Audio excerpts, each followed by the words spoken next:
We move into the time of exploring God's Word together, and the gospel reading for today is the lectionary's choice for All Saints' Day. And it was no doubt chosen because of the ringing declaration in it by Jesus that he is the resurrection and the life. And on that promise lies our own hope of life beyond our mortality. Now, the lectionary only gives us the very end of what is a chapter-long, suspenseful, unfolding drama of a man called Lazarus, brother to Martha and Mary, and the three of them close, long-time friends of Jesus. Now, Lazarus is deathly ill. The sisters know what to do. They send for Jesus. They do what all we folk of faith do in times of deathly illness. They call in the prayers and the friends. They call them in for the work of vigil with the dying because that is spiritual, intimate, hard, and holy work. And Jesus is right up there for them. Jesus is both prayer and friend.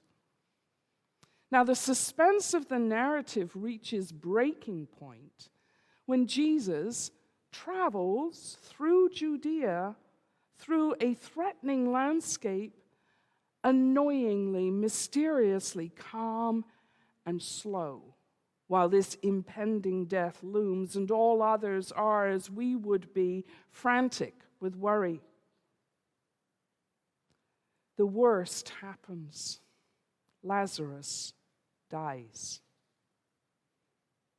The household is quickly filled with casseroles and flowers, cards and friends, caregivers and consolers and grievers. But it's pretty obvious from John's narrative that there is a prayer and friend missing. Jesus is still not there. And Martha is keeping watch out on the road. 4 days. As soon as Jesus is spotted in the distance, she goes out to meet him, not greet him, more like confront him. And this is where we pick up the story as John tells it in chapter 11. Martha said to Jesus, "Lord, if only you had been there, my brother would not have died." And then she said, "But you can still pray, and I know that God will hear your prayer and give you what you ask." And Jesus answered her, "Martha, Lazarus will rise again." "I know that," she responded. "I know he will rise again with the resurrection of the dead on the last day." To which Jesus answered, the words that we all cling to at every death. He said, "I am the resurrection and the life. Those who believe in me, even though they die, will live.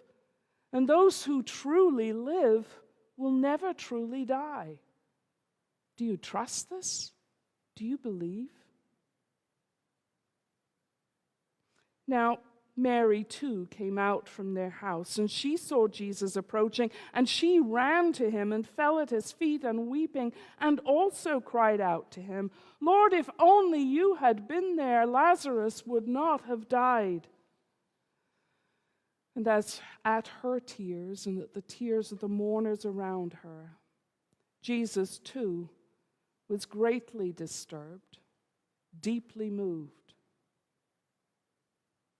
"Tell me where you've laid him," he asked.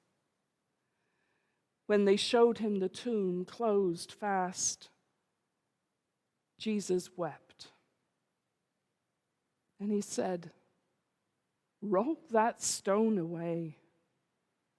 But Martha begged him not to, saying, "Jesus, he's been dead 4 days. No, think of the stench." But he insisted, reminding her of their earlier conversation. And while they moved away the stone, Jesus prayed to God. And then he cried out loud, "Lazarus, come out." The dead man emerged from the tomb, still shrouded, bound, hands, feet, and face in strips of cloth. And Jesus said to those gathered about, unbind him, and let him go."